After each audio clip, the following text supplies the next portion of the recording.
Friends, welcome to Magnet Brains. This is Anamika Singh. कैसी ही आप सभी? मैं आशा करती हूँ कि आप सभी बहुत अच्छे होंगे और हाजिर हो चुके होंगे इस प्यारे से सेशन में, इस प्यारी सी वीडियो में। जैसा कि आप सभी जानते हैं, क्लास 9th में हमारा एक चैप्टर चल रहा है जिसका नाम है ग्रेविटेशन, हिंदी में जिसे हम गुरुत्वाकर्षण बोलते हैं। इसी का एक बहुत ही इंपॉर्टेंट टॉपिक लेकर आई हूँ जिसका नाम है फ्री फॉल, हिंदी में जिसे हम मुक्त पतन कहते हैं। क्या होता है ये मुक्त पतन, आज हम जान के ही रहेंगे, चाहे कुछ भी क्यों ना हो जाए।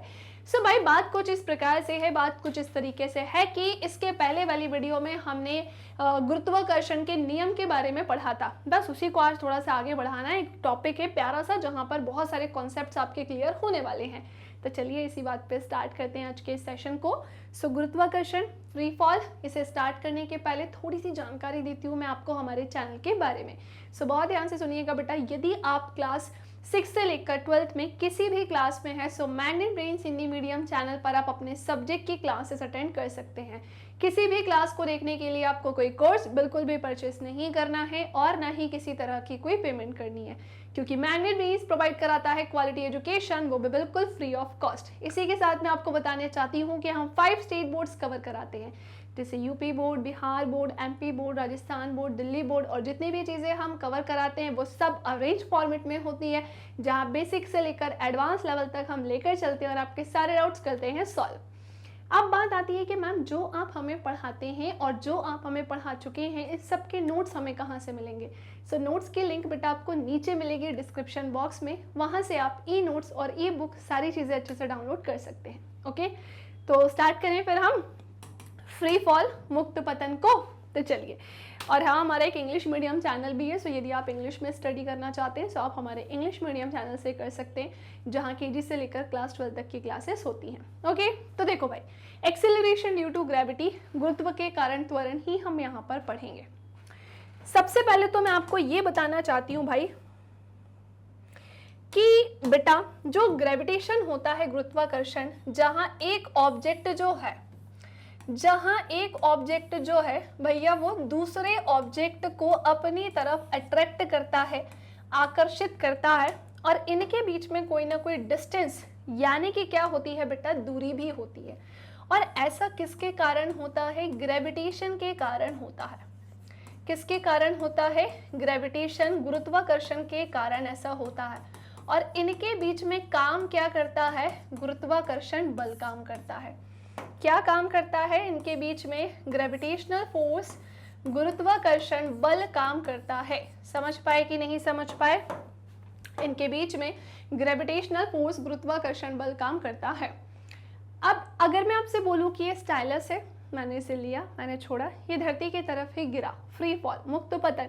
तो ये धरती की तरफ जब गिरता है तो धरती की तरफ पहुंचने में ये एक्सेलरेशन काम किया, ग्रेविटी काम की, क्या हुआ, यही तो आज के सेशन में हम जानेंगे।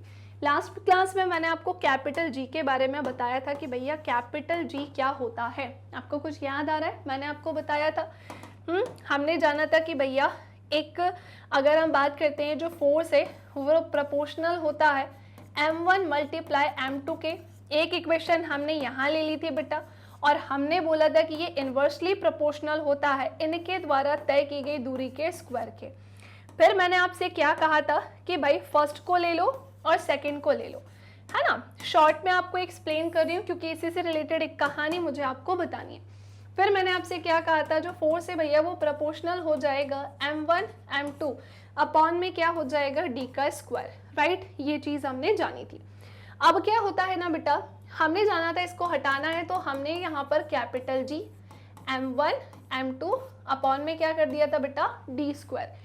ये चीज़ हम लास्ट क्लास में बहुत ही अच्छे से पढ़ चुके हैं, बहुत ही अच्छे से जान चुके हैं।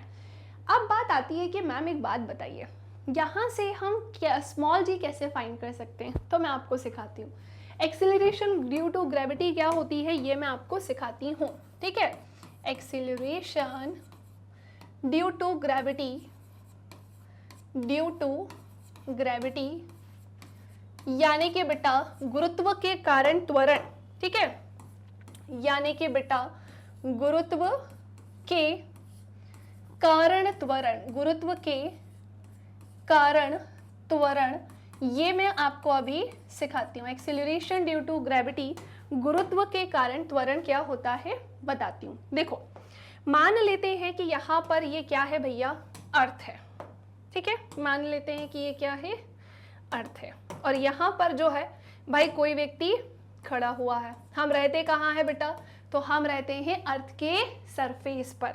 कहाँ रहते हैं हम, तो हम इस सेक्शन में रहते हैं, ठीक है, हम इस सेक्शन में रहते हैं, यहाँ पर हम रहते हैं, ठीक है, हम अर्थ के सरफेस में रहते हैं। ये है अर्थ का सेंटर यानी कि केंद्र। अब मुझे एक बात बताओ, अगर इसके हाथ में कोई बॉल है और अगर वो बॉल छोड़ी जाती है तो वो नीचे गिरेगी, बॉल बोल दो या स्टोन, तो मैंने आपसे क्या बोला, इसके हाथ में क्या है, स्टोन है ना, तो ये मास ऑफ स्टोन हो जाएगा और ये क्या हो जाएगा, मास ऑफ अर्थ हो जाएगा, ठीक है। हम इस पत्थर की बात कर रहे हैं, जैसे ही छोड़ेंगे तो ये धरती पर गिरेगा। किसके कारण गिरेगा, गुरुत्व के कारण, त्वरण के कारण गिरेगा। गुरुत्व के कारण त्वरण होता है जिसके कारण ये गिरेगा, ठीक है। अब होता ये है बेटा कि हमें वो फॉर्मूला याद है जो मैंने अभी आपको बताया है ना, जानबूझ के लिखा था ताकि मैं आपको वापस से चीजें याद करवा सकूं। तो हमने पढ़ा हुआ है कि भैया जो फोर्स है बराबर होता है capital G m1 m2 upon में d का स्क्वायर या r स्क्वायर, कुछ भी बोल सकते हैं।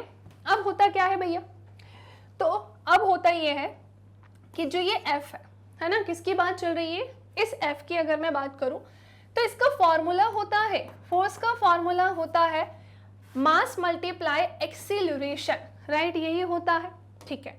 मैं इसे थोड़ा सा चेंज कर सकती हूँ, क्यों, क्योंकि ये मास ऑफ स्टोन की बात चल रही है और एक्सेलरेशन ड्यू टू ग्रेविटी हो रही है, तो मैं क्या बोलूंगी, स्मॉल g काम कर रहा है यहाँ पर, गुरुत्व के कारण ही तो त्वरण हो रहा है, तो मैं क्या बोलूंगी, यहाँ फोर्स के प्लेस पर क्या हो जाएगा, mass of stone and small g is equals to क्या हो जाएगा, capital G mass of earth and mass of stone divided by इनके द्वारा तय की गई दूरी का क्या हो जाएगा बेटा, ये स्क्वायर हो जाएगा। हम यहाँ कुछ भी लिख सकते हैं, हम यहाँ पर कुछ भी लिख सकते हैं, d का स्क्वायर r का स्क्वायर, तय की गई दूरी का स्क्वायर ही बस यहाँ पर ये होना चाहिए, ठीक है। तो अब हमने क्या किया भैया, क्या हम और कुछ कर सकते हैं, मास ऑफ स्टोन को उड़ा देते हैं मास ऑफ स्टोन से, तो भैया हमारा स्मॉल g निकल कर आ जाएगा capital G mass of earth upon में r का स्क्वायर। ये इसका क्या है बेटा, फॉर्मूला है, ये इसका क्या है, फॉर्मूला है। समझे कि नहीं समझे,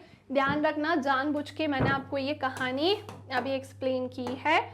यहाँ पर एक लक्ष्मण रेखा खींचती हूँ और आपको बताती हूँ कि भैया जो g होता है, स्मॉल g, इसकी वैल्यू होती है बेटा 9.8 मीटर पर सेकेंड स्क्वायर।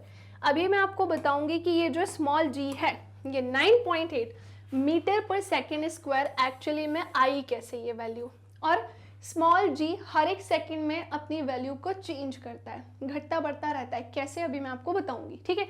घटता बढ़ता मतलब कि ऑब्जेक्ट ऊपर गया नीचे गया उस कंडीशन में, ठीक है। स्मॉल g की वैल्यू 9.8 मीटर पर सेकेंड स्क्वायर होती है और वहीं पर कैपिटल G की वैल्यू कितनी होती है भैया, 6.67 multiply 10 to the power -11 newton metre square upon में क्या होती है बेटा, kg स्क्वायर। समझे कि नहीं समझे। एक चीज और, मान लेते हैं कि ये हमारा क्या है, अर्थ है, और अर्थ पर ये क्या है, इक्वेटर लाइन है जिसे हम भूमध्य रेखा बोलते हैं। ये क्या है बेटा, सो ये है भूमध्य रेखा। क्या बोला है, भूमध्य रेखा, ठीक है। और यहाँ पर क्या है बेटा, पोल, यानी कि अर्थ का पोल, यानी कि क्या होगा, ध्रुव। पूछा जाता है स्मॉल g की वैल्यू मैक्सिमम कहाँ होती है और मिनिमम कहाँ होती है, अधिकतम कहाँ होती है, न्यूनतम कहाँ होती है, तो ध्यान से सुनिएगा। स्मॉल g की वैल्यू अधिकतम कहाँ पर होती है, तो भैया ये अधिकतम होती है कहाँ पर, पोल पर, ठीक है। और ये न्यूनतम कहाँ पर होती है, सो ये न्यूनतम होती है भूमध्य रेखा पर। पोल पर 9.8 मीटर पर सेकेंड स्क्वायर होती है और इसमें 9.7 के आसपास ये होती है, ठीक है। तो ये थी इसकी कहानी जो मैंने आपको बताई है। आई होप आपको ध्यान रहे। फटाफट से इसका स्क्रीनशॉट ले लो। पहले मैंने सोचा कि मैं आपको पूरा एक्सप्लेन कर लेती हूँ, देन हम इकट्ठा थ्योरी जो है आपके एनसीईआरटी की वो पढ़ेंगे, है ना। अच्छा, एक चीज़ और, मुझे आपको अर्थ को लेकर है ना, और चीजें बतानी है। जैसे ये क्या है बेटा, हमारा अर्थ है। अब कुछ चीजें समझिएगा। अर्थ का ये सेंटर है जहां हम नहीं रहते हैं। हम कहाँ रहते हैं, इसके सरफेस पर। ओके, हम कहाँ रहते हैं बेटा, तो हम इसके सरफेस पर रहते हैं। कोई एक लड़का है और वो यहाँ पर अर्थ पर है, ठीक है। इसके हाथ में क्या है भैया, एक बॉल है। इसके हाथ में क्या है, एक बॉल है। तो ध्यान से सुनो, इस बॉल को अगर ऊपर उछालेंगे तो जी का मान क्या होगा, धनात्मक, ऋणात्मक, 0, ऐसा भी पता होना चाहिए। तो जब ये बॉल ऊपर जाएगी ना तो जी की वैल्यू किस में होगी, नेगेटिव। इससे रिलेटेड कुछ क्वेश्चन है इसलिए चीज बता रही हूँ। जब ये बिल्कुल ऊंचाई पर पहुंच जाएगी, बिल्कुल एक ऊंचाई पर पहुंचेगी, तभी तो वापस नीचे आएगी। अब ऐसा तो है नहीं कि इस बॉल को लिया सीधे अर्थ के पार कर देंगे, ये चीज तो नहीं होगी ना। तो बिल्कुल ऊंचाई पर जी की वैल्यू कितनी हो जाएगी, 0, 0। फिर जैसे ये नीचे की तरफ आएगा, जी का मान कैसा होगा, धनात्मक। गहराई में जैसे ही जाएगा, जी का मान कैसा होगा, ऋणात्मक। और बिल्कुल सेंटर में, बिल्कुल केंद्र में जी का मान कैसा हो जाएगा, 0 यानी कि 0। समझे कि नहीं समझे, हाँ या ना। न्यूमेरिकल्स में आपको ये पता होना चाहिए। तो मैंने आपसे क्या बोला, पहला पॉइंट, किसी वस्तु को ऊपर फेंकने पर, क्या बोला है, ऊपर जाने पर, ऊपर जाने पर क्या बोलोगे भैया, जी का मान कैसा होगा, नेगेटिव, ठीक है। जी का मान कैसा है, नेगेटिव, ठीक है। ऊंचाई पर क्या कहा बेटा मैंने कि भैया ऊंचाई पर जी का मान कैसा होगा, तो सुनो ये हो जाएगा 0, ठीक है। नीचे की ओर, नीचे की ओर जैसे ही जाएगा, सो नीचे की ओर उस वस्तु को ले जाने पर जी का मान क्या होगा बेटा, धनात्मक होगा। आपको सब समझ में आ रहा है मैं कैसा क्या लिख रही हूँ। गहराई में जाने पर, पृथ्वी से गहराई में जाने पर बेटा जी का मान क्या हो जाएगा, तो सुनो अगेन ऋणात्मक होगा। और पृथ्वी के केंद्र की बात करूं, ठीक है, पृथ्वी के केंद्र की अगर मैं बात करती हूं तो पृथ्वी के केंद्र में बेटा जी का मान क्या होगा, सो वो होगा 0 यानी कि 0। कोई कंफ्यूजन, कोई समस्या, तो ये थी कहानी, ध्यान रखना। अभी न्यूमेरिकल में हमारी बॉल ऊपर जाएगी, बॉल नीचे आएगी, तो समझ जाना कब ऋणात्मक, कब धनात्मक, कब 0, क्या क्या चीजें होती हैं ये पता होना चाहिए। ओके नाउ, तो आते हैं, शुरुआत करते हैं। जब कोई वस्तु पृथ्वी की ओर मुक्त रूप से गिरती है, फ्रीली गिरती है, तो पृथ्वी के गुरुत्व बल के कारण उसके गिरने का वेग जो है बढ़ जाता है, वेलोसिटी। वेग बोले तो बेटा वेलोसिटी, है ना, वेलोसिटी जो है वो बढ़ जाती है, इंक्रीज हो जाती है। अर्थात उसकी गति में क्या होता है, त्वरण उत्पन्न हो जाता है। मुक्त रूप से पृथ्वी की ओर गिरती हुई किसी वस्तु की गति में गुरुत्व बल के कारण जो त्वरण उत्पन्न होता है उसी को हम गुरुत्वीय त्वरण कहते हैं। मैंने आपको केवल ऐसा पूरा डेटा एक्सप्लेन किया है, थ्योरी चाहिए तो ये रही आपके सामने। अगर बाय चांस हो सकता है और होता भी है, अगर आपसे अति लघु उत्तरीय प्रश्न में पूछ लें कि गुरुत्वीय त्वरण क्या होता है, सो ध्यान से सुनेंगे। मुक्त रूप से पृथ्वी की ओर गिरती हुई किसी वस्तु की गति में गुरुत्व बल के कारण जो त्वरण उत्पन्न होता है उसी को हम क्या बोलते हैं, गुरुत्वीय त्वरण कहते हैं। क्या बोलते हैं, गुरुत्वीय त्वरण कहते हैं। इसे स्मॉल जी से निरूपित करते हैं। किससे निरूपित किया जाता है, इसे स्मॉल जी से निरूपित किया जाता है, जैसा कि अभी हमने स्मॉल जी का प्रयोग किया था। फर्स्ट डे मैंने आपको बताया था जब ये चैप्टर स्टार्ट किया था कि बेटा कैपिटल जी मिलेगा, स्मॉल जी मिलेगा, दोनों में डिफरेंस होता है, दोनों सेम नहीं होते हैं। Capital G universal gravitational constant होता है, स्मॉल जी नहीं होता है, ये चेंज होता रहता है, ये हम ऑलरेडी जान चुके हैं, है ना। अब इसका ऐसा ही मात्रक, मैम ये स्मॉल जी का क्या होता है, अरे भाई इसकी वैल्यू 9.8 मीटर पर सेकेंड स्क्वायर होती है, यही इसकी क्या है बेटा, ऐसा यूनिट है। अभी आपको बताऊंगी 9.8 आया कहाँ से, ठीक है। ये कहानी डन, पक्का इसका स्क्रीनशॉट ले लो। एक्सीलरेशन ड्यू टू ग्रेविटी, सेब जो नीचे गिर रहा है वो गुरुत्व के कारण त्वरण है, इसीलिए यहाँ पर नीचे गिर रहा है। ओके चलिए, माना पृथ्वी का द्रव्यमान m है और स्मॉल m द्रव्यमान की वस्तु पृथ्वी की ओर मुक्त रूप से गिर रही है, अभी जो मैंने आपको समझाया है ना। और पृथ्वी तथा वस्तु के केंद्र के मध्य दूरी जो है वो कैपिटल R है। आपकी एनसीईआरटी में कैपिटल R लिया था तो मैंने वही लेकर इसलिए R बाद में कन्वर्ट किया था, चेंज किया था। तो गुरुत्वाकर्षण के नियम द्वारा, भैया ये जो बोल रहे हैं ना वो इसी को बोल रहे हैं। ये रहा, ये पूरी कहानी जो मैंने आपको यहाँ पर समझाई है उसी की बात चल रही है, ठीक है। नाउ नेक्स्ट, स्पष्ट है कि गुरुत्वीय त्वरण गिरती हुई वस्तु के द्रव्यमान पर निर्भर नहीं करता है, बिल्कुल सही। ये केवल पृथ्वी के द्रव्यमान पर ही निर्भर करता है, क्योंकि वस्तु गिरेगी पृथ्वी पर ही गिरेगी, पृथ्वी इसके ऊपर कभी नहीं गिर सकती, पहली बात तो ये। अब कुछ नोट करने योग्य बातें हैं कि भैया जो पृथ्वी है, पृथ्वी के केंद्र से वस्तु की दूरी बढ़ाने पर गुरुत्वीय त्वरण क्या होता है, घटता है। जैसे जैसे क्या होती है भाई, डिस्टेंस पृथ्वी के केंद्र से अगर वस्तु की दूरी बढ़ने लगती है ना, तो गुरुत्वीय त्वरण क्या होता है, डिक्रीज, घटेगा। और ध्रुवों पर पृथ्वी समतल है, अतः भूमध्य रेखा की तुलना पे ध्रुवों पर त्रिज्या कम होती है, जिसके कारण ध्रुवों की तुलना में भूमध्य रेखा पर जी का मान कैसा होता है, कम। मैंने आपको बताया कहाँ ध्रुवों पर कहाँ जी का मान ज्यादा होता है, कहाँ जी का मान कम होता है, कहाँ बढ़ रहा है, कहाँ घट रहा है, सारी चीजें जान ली ना, आपकी बुक में भी ये चीज बताई गई है। अब गुरुत्वीय त्वरण जी के मान की गणना करने को बोल रहे हैं, कर दें क्या जी के मान की गणना। देखो इन्होंने यहाँ ऑलरेडी फॉर्मूला आपके एनसीईआरटी में दिया है, हालांकि पूरा सॉल्व भी किया था, बट मैंने सोचा मैं सॉल्व करके पढ़ाती हूँ। सो गुरुत्वीय त्वरण जी के मान को परिकलित करने के लिए हमें कैपिटल जी चाहिए, कैपिटल एम चाहिए, हमें आर, ये इनकी जरूरत होगी। तो सुनो मैं आपको बताती हूँ, यहाँ नहीं क्योंकि मुझे स्पेस चाहिए तो मुझे थोड़ा सा स्पेस लेना पड़ेगा, ठीक है। अब ये जो स्मॉल जी की पूरी गणना है, गणितीय गणना, वो करके मैं बताती हूँ, ठीक है। खैर ये मत सोचना कि मैम स्मॉल जी का फॉर्मूला कैसे निकला, फॉर्मूला कैसे निकला तो एक छोटू से एग्जाम्पल से वो मैंने आपको एक्सप्लेन कर दिया, ठीक है। चलो अब बात ये है बेटा कि अगर हम बात करते हैं किसे लेकर बात करते हैं, तो अगर हम बात करते हैं गणितीय गणना को लेकर, तो आपके सामने small G is equals to capital G, m1 है ना, m2 अपॉन में क्या है बेटा, are square, m1 m2 upon में क्या है बेटा, आर स्क्वायर। अब बात ध्यान से सुनो, हमें क्या पता होना चाहिए, कैपिटल जी जो कि कितना होता है 6.67 मल्टीप्लाई, अच्छा एक मिनट, हमारे पास एक ही तो m होगा यार, इतने m क्यों लिख रहे हैं, है ना, ये अब सही है।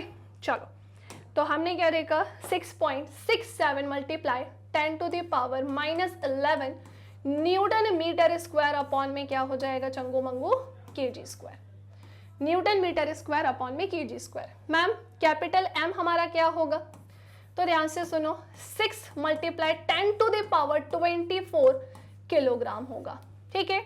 ये हमारा कैपिटल है, पता है क्या है, पृथ्वी का द्रव्यमान, मैं लिख दूं यहाँ पर, ऑब्वियसली मास ऑफ अर्थ अभी लिखा था ना मैंने, चाहो तो मैं पूरा लिख भी सकती हूँ, ठीक है। तो मैं इसे लिख सकती हूँ मास ऑफ अर्थ, ठीक है, मास ऑफ अर्थ, ठीक है। और ये आर बोले तो पृथ्वी की त्रिज्या है। सो हमने क्या देखा, आर कितना होगा, 6.4 multiply 10 to the power 6 metre होगा बेटा। ये सब आपके सामने है, फॉर्मूला भी आपके सामने, फटाफट से चीज़ों को हम क्या कर देते हैं, पुट कर देते हैं, ठीक है। फटाफट से हम चीज़ों को क्या कर देते हैं, पुट कर देते हैं। तो ये 6.67 मल्टीप्लाई 10 टू द पावर -11, ठीक है, मल्टीप्लाई मास ऑफ अर्थ कितना है, ये रहा हमारे पास 6 मल्टीप्लाई 10 टू द पावर बेटा 24 अपॉन में आ जाओ, ये हमारे पास इसका स्क्वायर करना है, 6.4 मल्टीप्लाई 10 टू द पावर 6 का होल स्क्वायर होगा ये, ठीक है। अब जब हम इस पूरे को बेटा क्या कर लेते हैं, सॉल्व ना, तो पूरे को सॉल्व करने के बाद हमारा जो जी निकल कर आएगा ना भैया, वो 9.8 मीटर पर सेकेंड स्क्वायर निकल कर आएगा। ऐसे फाइंड करते हैं इसकी वैल्यू, ऐसे फाइंड हुई है इसकी वैल्यू।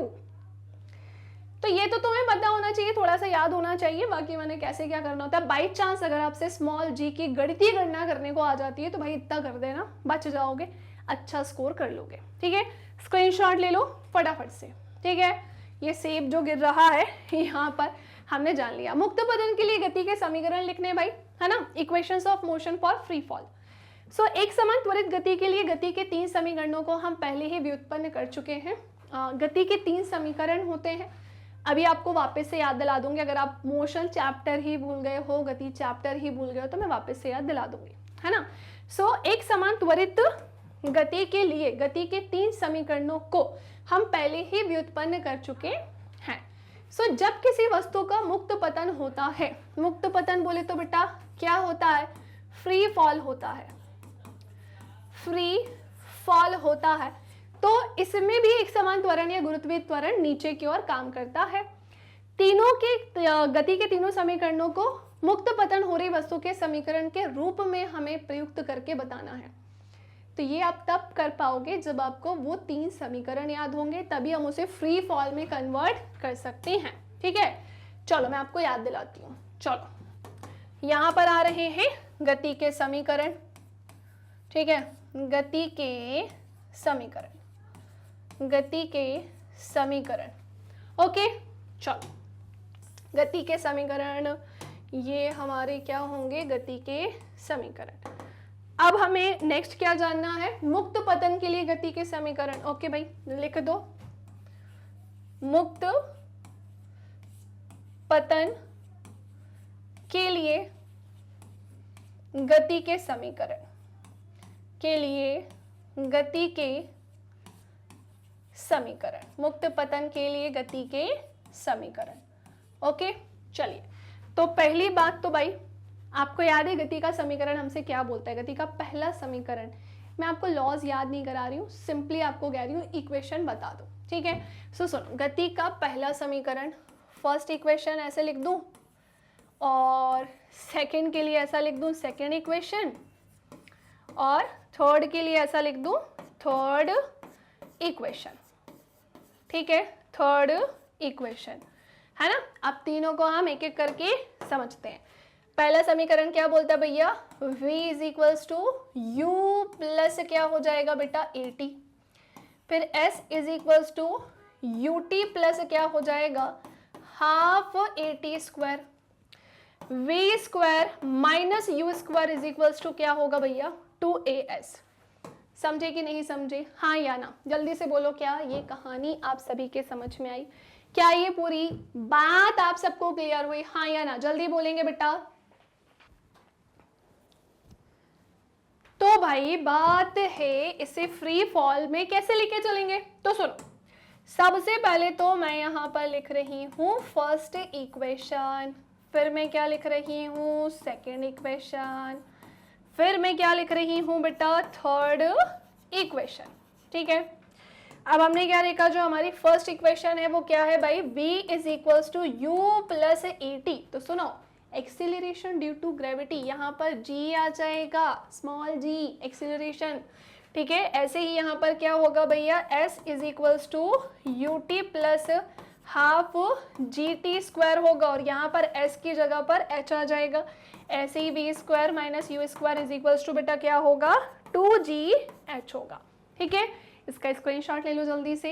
ये मुक्त पतन के लिए गति के समीकरण मैंने आपको बता दिए हैं कि इसे ऐसे लिखा जाएगा मुक्त पतन में।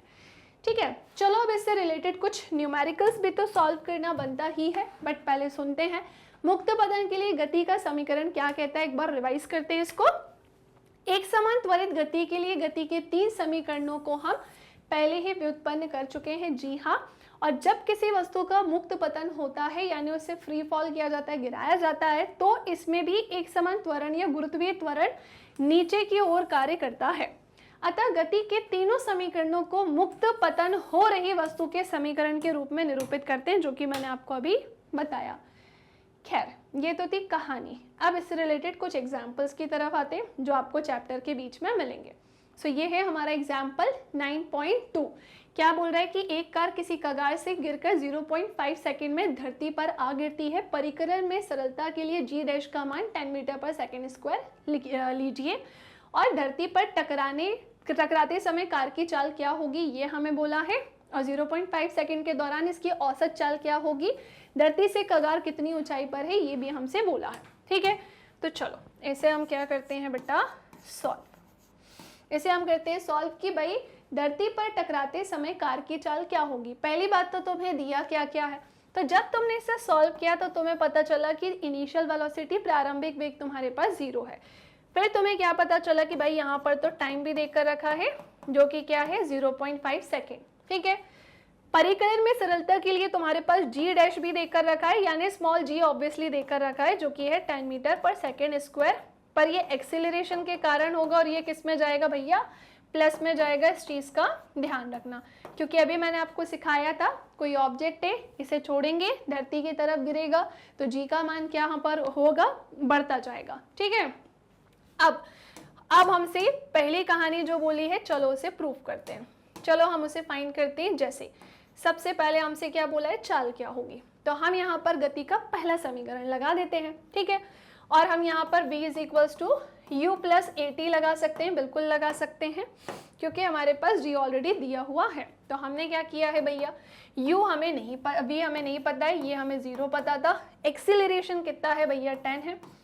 टाइम कितना है, 0.5 है। जब हम इसका मल्टीप्लाई से करेंगे तो v हमारे पास ऑब्वियसली 5 मीटर पर सेकेंड स्क्वायर निकल कर आ जाएगा। ठीक है, कितना आएगा भैया, 5 मीटर पर सेकेंड स्क्वायर आ जाएगा। नाउ नेक्स्ट आते हैं अब हम दूसरी कहानी की तरफ कि भैया फिर हमारी औसत चाल कितनी निकल कर जाएगी 0.5 सेकेंड के दौरान। तो हमारे पास औसत चाल बतानी है, ठीक है, एवरेज स्पीड बतानी है, जो कि u प्लस वी अपॉन में क्या हो जाएगा बेटा, 2 होगा। ठीक है, तो u हमारे पास कितना देकर रखा है, तो भैया ये है 0। v कितना देकर रखा है, 5, डिवाइडेड बाय 2 करेंगे तो ये क्या हो जाएगा, 5/2। तो 2 दूनी 4, 2 पंजे 10, और ये मीटर पर सेकेंड ये निकल कर आ जाएगी। ठीक है, मीटर पर सेकेंड ये बेटा निकल कर आ जाएगी। ठीक है, तो हमने क्या निकाल दी, यहाँ पर एवरेज स्पीड निकाल दी। एंड लास्ट आते हैं क्या, अब हम थर्ड नंबर पे बेटा। तीसरा हमसे क्या बोला है, धरती से कगार कितनी ऊंचाई पर है, सो हमें उसकी h हाइट बतानी है। ठीक है, तो हमने क्या देखा भैया, अब हम लगाएंगे दूसरा फॉर्मूला। ठीक है, सो हमने क्या लगा दिया, गति का। अब हम यहाँ पर दूसरा समीकरण लगाएंगे।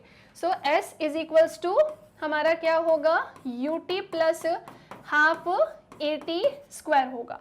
ठीक है, तो s हमारा यहाँ पर क्या होगा, s हमें नहीं पता है ना, हाइट बतानी है, s के रूप में लिख सकते हैं। u कितना है हमारे पास, 0, टाइम है 0.5, ये 1/2, एक्सेलरेशन कितना है बेटा हमारे पास, तो वो हो जाएगा 10 मीटर पर सेकेंड स्क्वायर, एंड टाइम कितना है 0.5 का स्क्वायर। ओके, सो s को हम क्या करेंगे भैया, सॉल्व। तो हमारा ये 0.5 का 0 में मल्टीप्लाई करेंगे, ऑब्वियसली क्या आ जाएगा, 0। ये हमारा 5 से 5 आ जाएगा। ठीक है, सो 5 का मल्टीप्लाई हमें किस में करना है, तो भैया अगर हम 0.5 का मल्टीप्लाई 0.5 से करते हैं तो ये क्या आ जाएगा, 0.25। तो ये 0. क्या आ जाएगा बेटा, 25 आ जाएगा। और अगर हम 0.25 का मल्टीप्लाई 5 से करते हैं, 5 1 5 की 5 और ये 2, 5 10 11 12, तो ये हमारा बेटा 1.25 निकल कर आ जाएगी इसकी हाइट।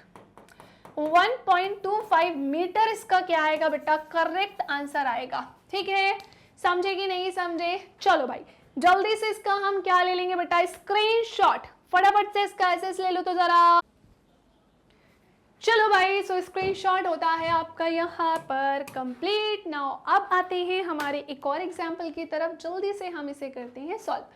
सो उदाहरण 9.3 हमसे क्या कहता है कि भाई एक वस्तु को ऊर्ध्वाधर दिशा में ऊपर की ओर फेंका जाता है और ये 10 मीटर की ऊंचाई तक पहुंचती है। आपको परिकलन करना है, वस्तु कितने वेग से पहली बात तो ऊपर फेंकी गई है और वस्तु द्वारा उच्चतम बिंदु तक पहुंचने में कितना समय लगा है, ये चीजें हमें यहाँ पर बतानी है। चलो जल्दी से मैं इसे सॉल्व करके तो बताऊं जरा। ठीक है, सो एक वस्तु को ऊर्ध्वाधर दिशा में ऊपर की ओर फेंका जाता है। तो सुनो, तुम्हारे पास यहाँ पर v देकर रखा है और तुम्हारे पास क्या देकर रखा है भैया, हाइट भी देकर रखी है, जो कि कितनी है, 10 मीटर है। तुम्हें क्या नहीं पता है, तो पहली बात तो तुम्हारा g भी यहाँ पर हो जाएगा, जो कि कितना होगा, 9.8 मीटर पर सेकेंड स्क्वायर। ऊपर फेंक रहे हैं तो भैया ध्यान रखना, नेगेटिव एक्सेलरेशन है यहाँ पर, रिटार्डेशन जिसे हम बोलते हैं। ओके, तो पहली कहानी हमसे क्या बोल रही है, सुनो। पहली कहानी हमसे ये बोल रही है कि वस्तु कितने वेग से ऊपर फेंकी गई।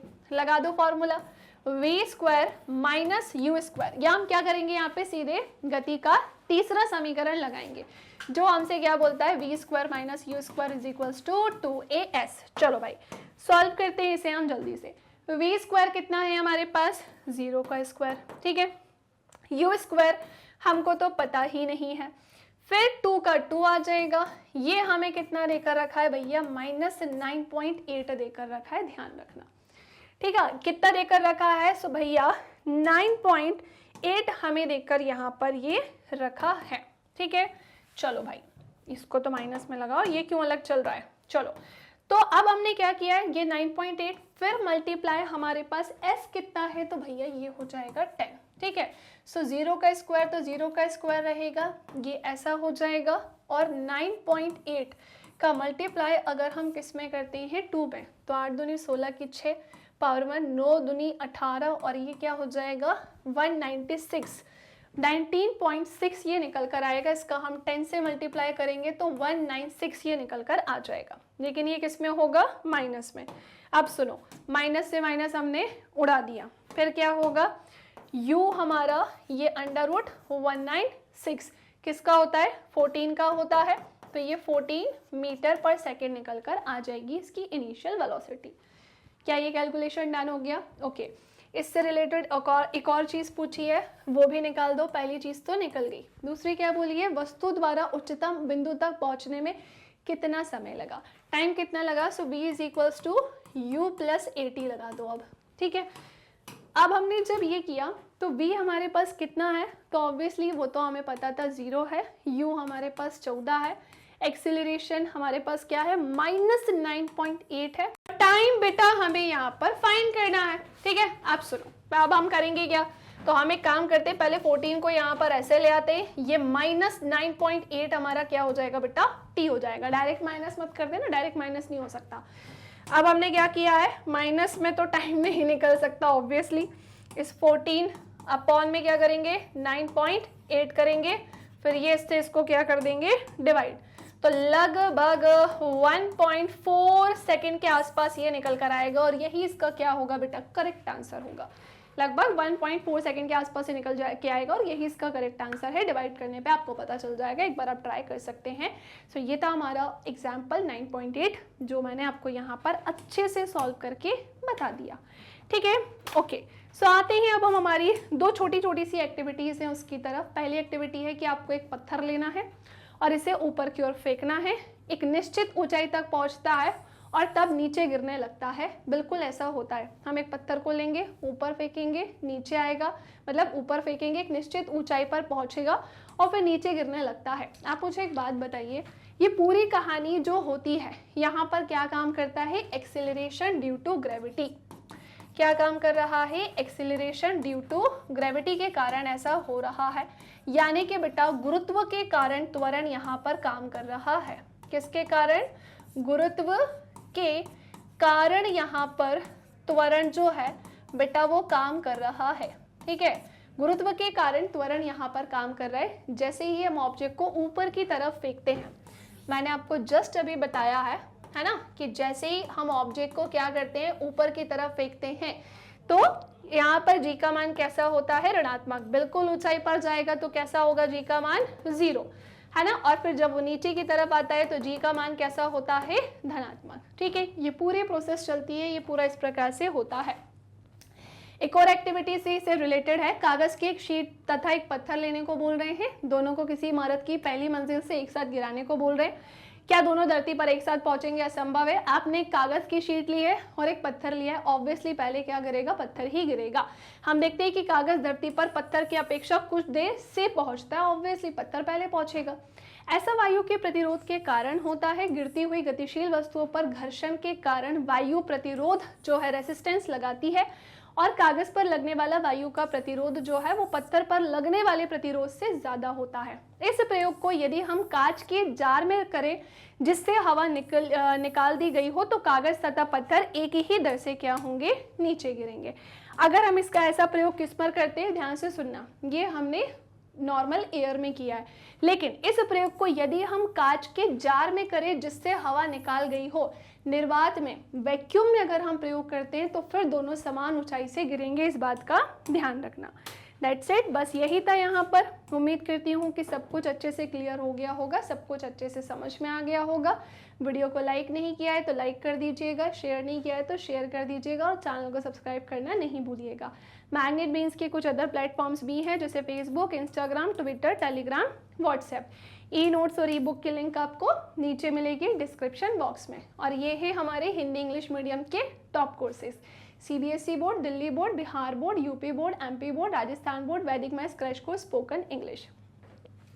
इसी के साथ मैं आपको एक चीज़ और बोलना चाहती हूँ कि हमारे चैनल पर जितनी भी क्लासेस होती है वो सब अरेंज फॉर्मेट में होती है, जहाँ 5 स्टेट बोर्ड्स भी कवर कराते हैं, इंग्लिश मीडियम चैनल भी है और जिनके टॉप कोर्सेज आपके सामने। इसे लाइक करिएगा, शेयर करिएगा और मिलेंगे नेक्स्ट क्लास में। प्यारे प्यारे से कमेंट्स करना नहीं भूलिएगा। तब तक के लिए bye bye, take care, thank you class.